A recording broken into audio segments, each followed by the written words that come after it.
Hello, I'm Lashonda Binda and I'm a third-year medical student at the University of Guyana, and tomorrow I'm starting my clinical rotations in pediatrics, and I thought I should bring you along on some tips on how I prepare for those rotations. This is a mindset shift. This is a different type of learning. You need to be open-minded and mentally prepared.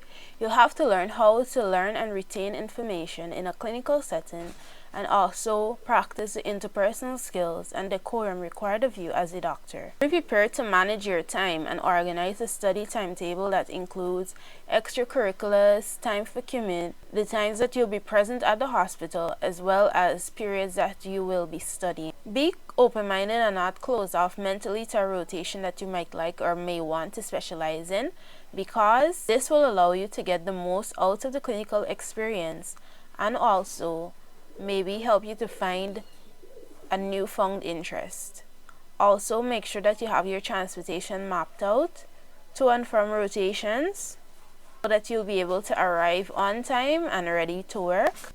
And also be prepared to be outspoken and to ask questions and to be proactive in the clinical setting. Number 2, start reading your textbooks and other resources available, such as orientation booklets. Refresh your memory on the most common illnesses, the most common cases, most common diagnosis or situation that you might be able to see. This will help you to understand what will be required of you. In doing research, you're also consulting with your fourth-year peers to find out about any tips, any resources, and also who are the doctors that are usually keen to teach, because you'll want to tag on to those doctors and make the most of your clinical experience. Number 3, make a list of what you need to learn and choose about 1 to 5 to focus on each day. This will allow you to be proactive and have an objective of what to do. You can read about it before, do research on those topics, so that on the day of the wards, you'll actively seeking out cases that pertains to your objectives, and you'll be able to learn and be more proactive on the wards. Your objectives written down will remind you to speak up and ask questions pertaining to those objectives. Take part and actively learn throughout the process. Draw up your own roadmap of what you'll be learning so that you can keep track and measure what you've learned so far and fill in any gaps before the rotation ends. So for me, I'm starting with pediatrics, and what I've chosen to do is to structure my objectives based on the recommended text. And every week I'll be focusing on 2 chapters in the text. I'll use those chapters to study and practice and to actively seek out such cases when I'm on the round. Number 4 is to prepare a healthy body. Now this consists of many things, and this is especially important for me because in pediatrics, it's rumored that you usually get sick a lot. So, in preparing a healthy body, I've chosen to get good sleep, get at least 8 hours of rest, drink a lot of water, drink vitamin C, and eat nutritious food, as well as exercise. This self-care, take care of yourself, wash your hair, have an everything shower so that you can have a clear and healthy mind, is able to study effectively, also enjoy yourself, go out with friends and so on, because soon you'll have to sit and intensely study and be at rotations like it's a full-time job. Number 5, get the equipment and materials that you'll need. So for me, I've made a mini notebook because the last time I was on a ward, I had a big notepad that was difficult to take around. So this time around, I've decided to take along a mini notebook, and I've made it, and I'll show you on later on in the video how I've made this mini notebook. And along with number 5 is number 6, which is making a budget. So all these materials and school supplies can get pretty expensive, so it might be a good idea to set a budget to guide your spending and to prevent overspending and brokenness. That's it for this short video on how I plan to prepare for my clinical rotations. And so in the next upcoming days, I'll be documenting how is it that the that the pediatric ward treated me. So make sure to subscribe to tune in to next week's video, and thank you very much for watching. To make this mini notebook, all you'll need is some sheets of A4 paper, a sheet of A4 cardboard for the cover, a pencil, thick embroidery thread and a needle, scissors, and a ruler.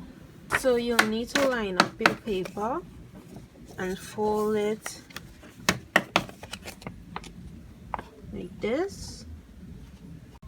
When you fold in, make sure the edges are lined up properly. You could do that by placing your finger on the edge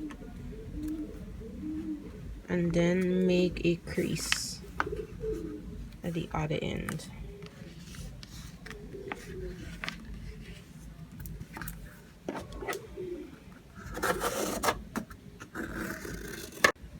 If you have too much paper that makes it difficult to make the crease, you could do the paper in a few at a time.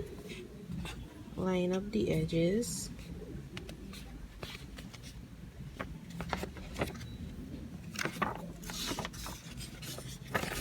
and crease it, and then do one by one. Line up the edges one by one, crease,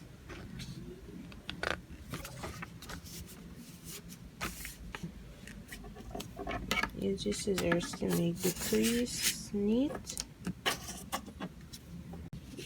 and continue doing this for each of these sheets. Line it up and crease it.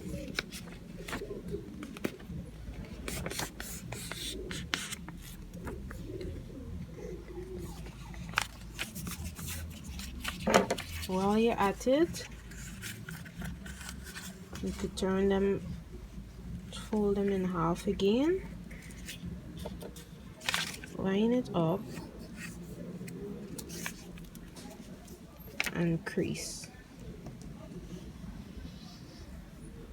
So it'll be opening in the folds like this. So you could cut this side here.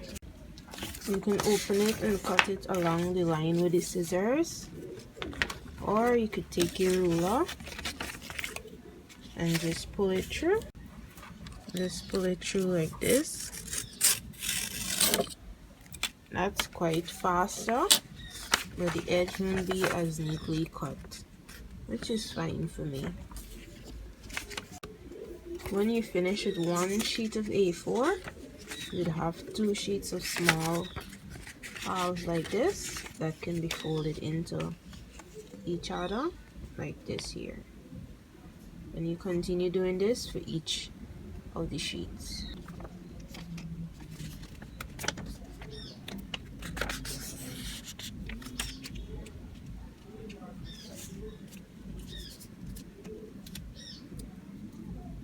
Line it up, make sure it's lined up neatly, crease it,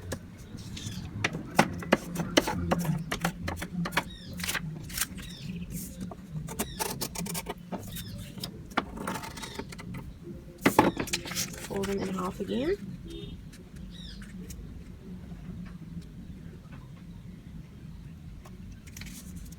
crease it,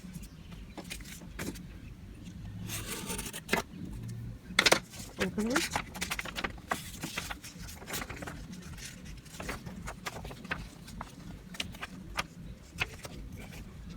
so you crease it here, so you open it like this, and you're trying to cut along this first crease.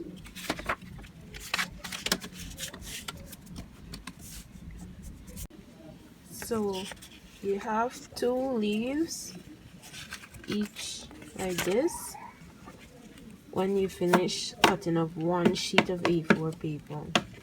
So you take your two leaves and you line them up together, and this here would make sure that the edges of the book is in line.